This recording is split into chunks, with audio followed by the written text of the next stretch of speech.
The lives of the wealthiest members of our society have always remained a mystery to the general public. For years, the Redpaths of Montreal followed in suit.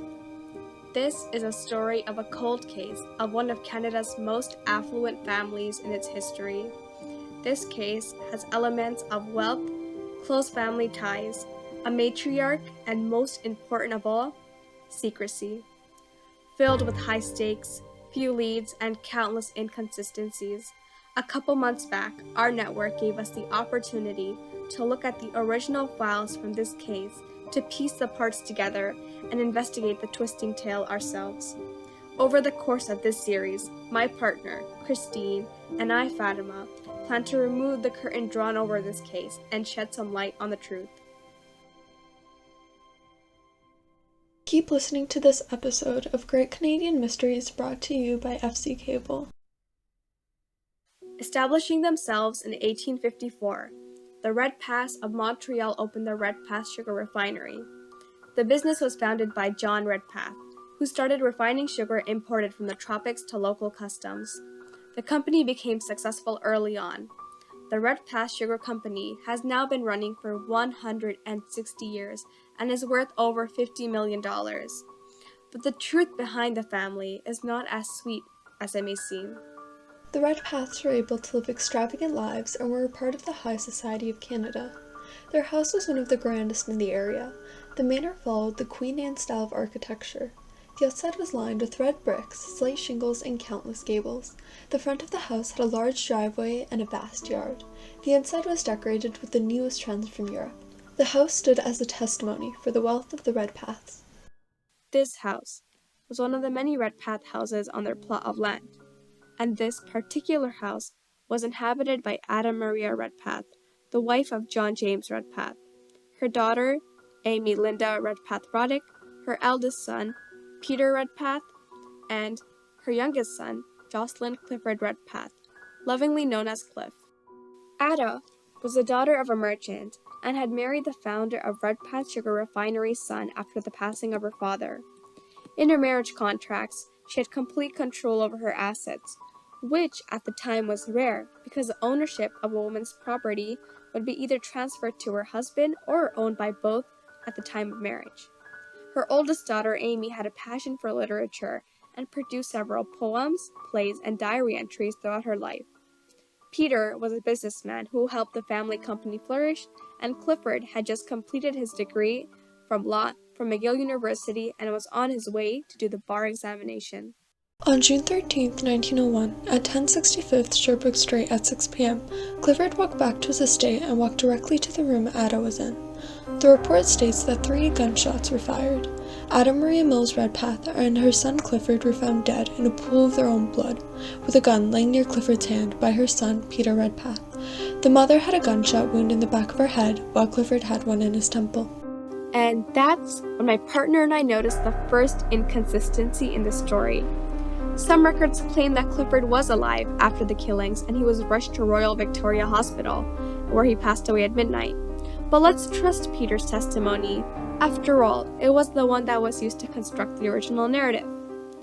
It's important to note that 120 years ago, there were no security cameras or logs we could tap into, and a lot of the little information available on this case has been lost through time.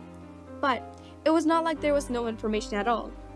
However, it seems that the Redpaths themselves seem to want to keep this information away from the public. And that's only one of the many mysteries surrounding this case. After looking over the files with my partner, we were able to construct a couple of theories, with some being more probable than the others. The most widely accepted theory was that the murder was either done by Ada or her son as a murder-suicide. It is believed that if the murder was done by Clifford, it was fueled by an epileptic attack he suffered. According to the World Health Organization, epilepsy is a chronic neurological condition characterized by recurring seizures, and stress has been identified as the most common cause of seizures in patients with epilepsy.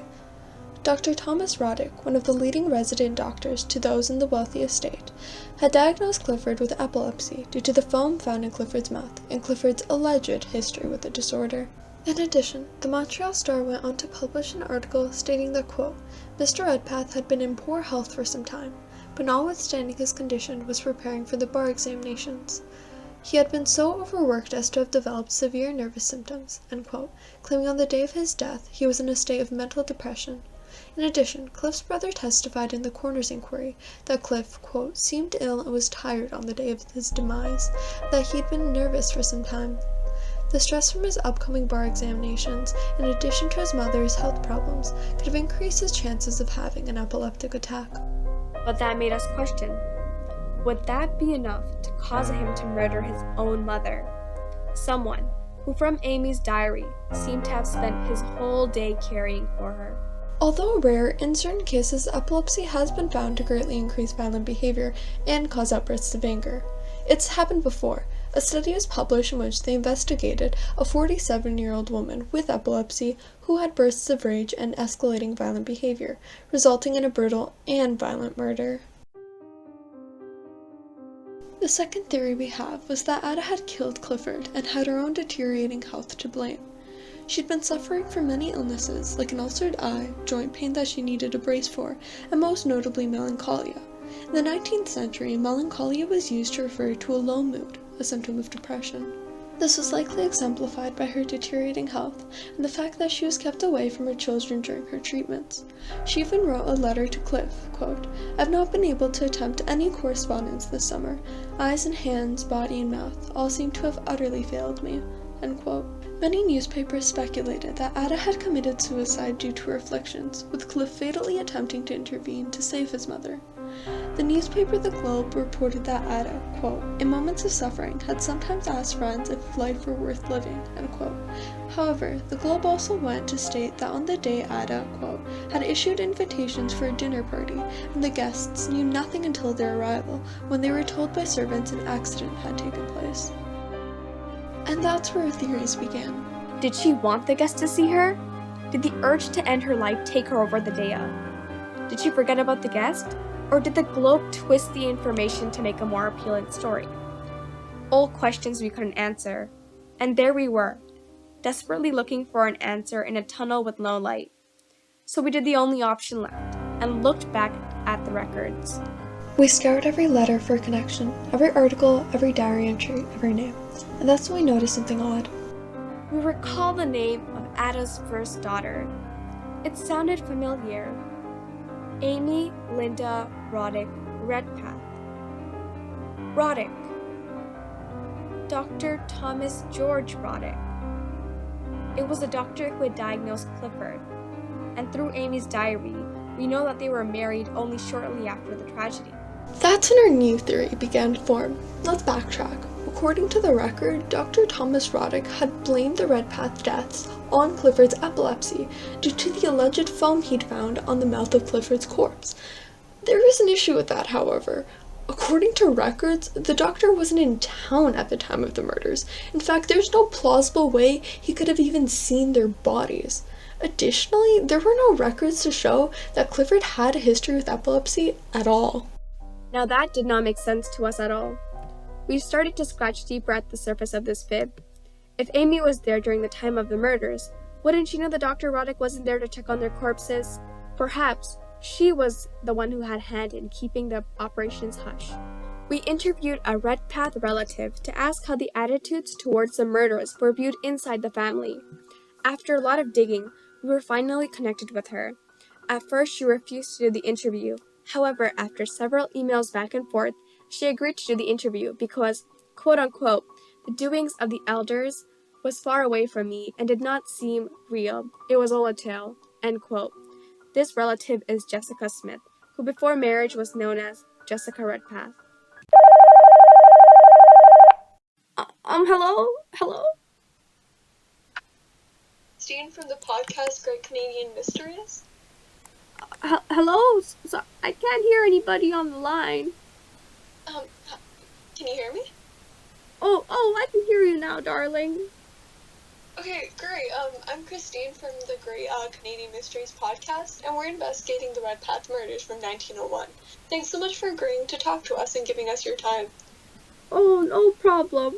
Do you mind reminding us of your relation to the Redpaths? My relation? Oh, of course. my grandfather was John James Redpath. Does your family perhaps still mention it?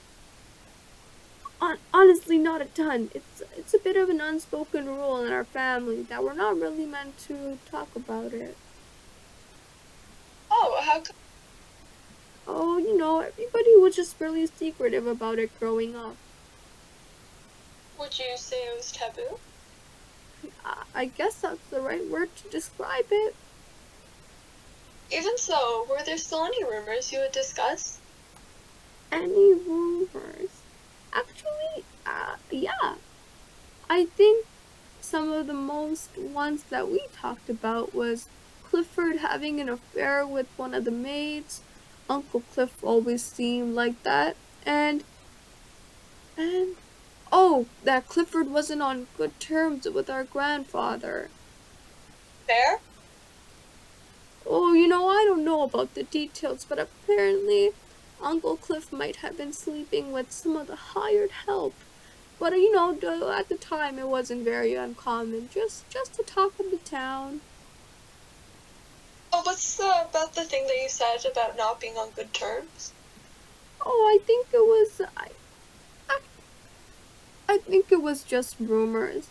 But there was an article in the Quebec Daily Murmury or something. Thank you so much for giving me your time. Oh, thank you so much, darling.